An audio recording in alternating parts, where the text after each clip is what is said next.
અને હવે વાત કરીશું મહામંદિરની મહાતૈયારીઓ વિશે।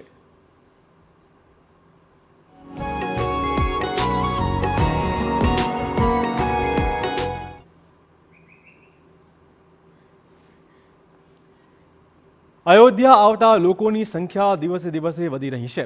અયોધ્યાના મંદિરોના દ્વાર ખુલતાની સાથે જ લોકોની ભારે ભીડ મંદિર તરફ જવાના રવાના થતી હોય છે। અયોધ્યાના દરેક મંદિરો અત્યારે શ્રદ્ધાળુઓથી ઉભરાઈ રહ્યા છે। ખાસ તો હનુમાનગઢીમાં આવતા લોકોની સંખ્યા ખૂબ જ મોટી સંખ્યા જોઈ શકાય છે।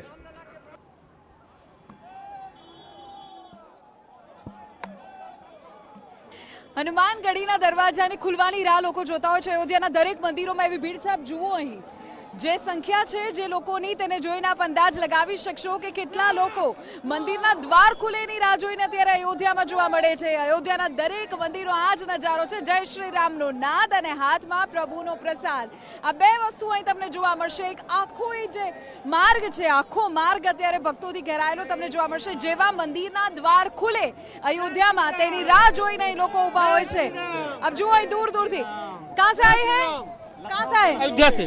आप लखनऊ से आए हैं। अच्छा, प्रभु के दर्शन के लिए जा रहे हैं? प्रभु के दर्शन के लिए बहुत ही हार्दिक इच्छा थी। प्रभु के काफी समय से मन था कि प्रभु का दर्शन हमें प्राप्त हो। आज अयोध्या की नगरी में आकर के धन्य हो गया। ठीक है, यहाँ पे આજુ આગળના દ્રશ્યો જુઓ, અહીં તમને અંદાજ આવશે। લોકોની ભારે ભીડ અહીં તમને દેખાશે। અયોધ્યાના દરેક સ્થાન પર પ્રાણ પ્રતિષ્ઠા મહોત્સવ પહેલા ભક્તોનો આજ જમાવડો જોવા મળે। क्या गा रहे हैं आप? तेरा मंदिर તો ભગવાનના ભજન, જય શ્રી રામનો નાદ અને બજરંગ બલીની શક્તિ અહીં જોવા મળી રહી છે। એટલે દૂરથી લોકો હનુમાનગઢી અત્યારે દર્શન કરવા માટે પહોંચી રહ્યા છે। એવું કહેવાય છે કે રામલલ્લાના દર્શન પહેલા હનુમાનગઢી આવવું જ પડે, પછી એ કોઈ નેતા હોય કે દરેક સામાન્ય વ્યક્તિ, અને એટલે જ લોકો અહીં દૂરથી આવે છે।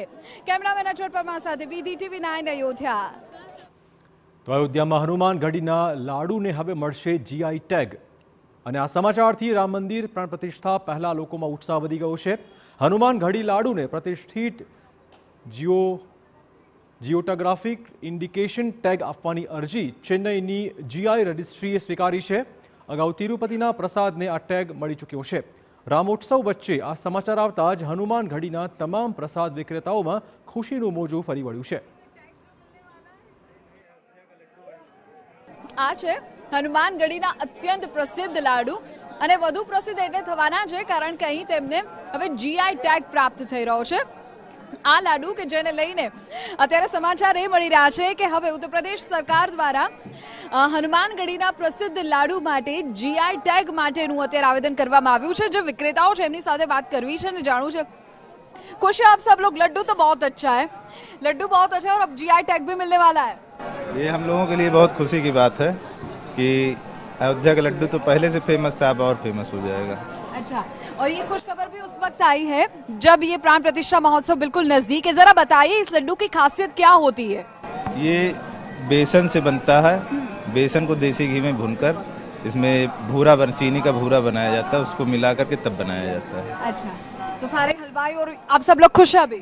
जी बहुत खुश है। अच्छा, तो जो બેસન અને દેશી ઘીમાંથી બનેલા લડ્ડુ કે જે હનુમાનગઢીના અત્યંત પ્રસિદ્ધ લાડુ છે, આ જ લાડુનો ભોગ અહીં હનુમાનગઢીમાં ચડે છે। અને હવે આ લાડુને GI ટેગ આવનારા થોડા સમયમાં પ્રાપ્ત થશે, તેના માટે ઉત્તર પ્રદેશ સરકાર દ્વારા અત્યારે આવેદન કરી દેવામાં આવ્યું છે। કેમેરામેન અચોટ પરમાર સાથે વિધિ TV9 અયોધ્યા ધામ।